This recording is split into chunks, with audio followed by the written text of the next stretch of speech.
Right, so we're going to attempt to play Scott Joplin's Maple Leaf Ride on this 1922 Weber pianola. And once we've done that, I'll give you a bit of an update, a bit of a sit rep, seeing as I haven't done a video for a few days now, so I'll keep you all updated. So, let's see how this goes.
Okie doke.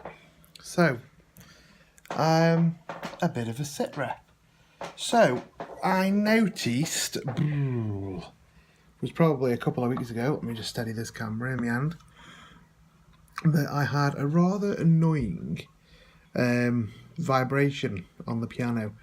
I initially thought that it was one of the panels that was loose, so I took all the panels apart and fitted little felt furniture pads in any joints just to make sure that that wasn't the case. So I went through all of those and the problem still persisted. So I carried on and worked a bit further into the piano, and I thought that it was one of the doors, either the door for the tracker bar or the door for the pedals. So again, I looked into those, made sure they were tight, made sure that there was the little felt pads on them, and carried on along those lines. And again, it persisted. So then I noticed that when I lifted the lid, the sound went away a little bit. So I thought it was something to do with the lid, so I set about putting some felt pads around the lid so that they didn't rub against the wood of the sides of the piano. Still no better, a little bit, but not much. So then I started to look towards the back of the piano, and that's when I found that the soundboard had about 3 cracks in it.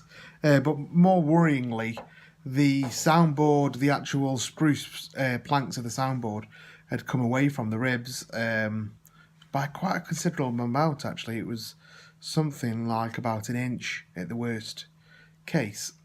So at this point I sort of pushed the panic button and thought that I'd bought basically a very heavy sideboard the wife would cover in candles and other ornaments, and I was sort of left it for a few days while I decided what I wanted to do. Anyway, I ended up going out with work onto a site on a breakdown, and I got chatting to a chap on site who dealt with piano repair, and he was saying that it's not all the end of the world. It was quite a common problem, especially in older pianos that have been through a lot of temperature cycles for the ribs to come away from the board. However, the annoying vibration would definitely be what the cause was. So he suggested that I got some 1¼ inch screws and drill through the ribs of the piano. The hole that you drill in the ribs has to be the same size as the shank of the screw that you're using. If it isn't, then it won't work. So he said to drill a hole the same size as the shank, and to also use a countersinking bit to countersink the screw into the wood, just to make a bit of a neater job and a tighter fit for the screw. And he said the idea is that you put the screw in, the screw grabs onto the soundboard and pulls it back into position. Now all I added to that was the fact that behind the ribs, before I pulled it back, I added some wood glue, some Gorilla wood glue, so that not only is it a screw joint, but it's also a wooden joint. So yeah, I'm hoping that has sort of fixed it for good now, because the piano sounds like a completely different unit. It's a lot more deep in the bass notes. It's a lot more lively in the treble, and just the middle section is a lot louder than what it was, because this piano was very quiet. I think I mentioned in one of the earlier videos how quiet the piano was, and the fact that the ribs have come away from the actual soundboard reduces the amplification that the piano makes. So it all makes sense now that that's what the problem was from the start. So yeah, it's been a busy few days, because it took me a night to sort that out. And then I've just been generally titivating the piano, cleaning it up and making sure that everything's okay in lieu for its tuning that's happening next week. So yeah, it's been good. The Maple Leaf Rag has been a new song that I've been learning, and I've got a couple of other songs that are sort of not ready to video yet, but they're getting there.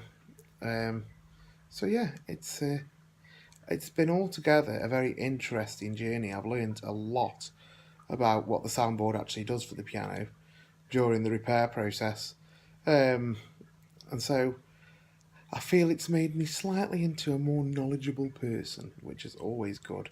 And what I look for in any project that I do is learning something that I didn't know before, learning how something works or what something does. So yeah, that's about it for this video, because it's getting to the 7-minute mark. So I shall leave you all there, leave you all with that, and hopefully do a few more videos in the upcoming days. Thanks a lot. Bye for now.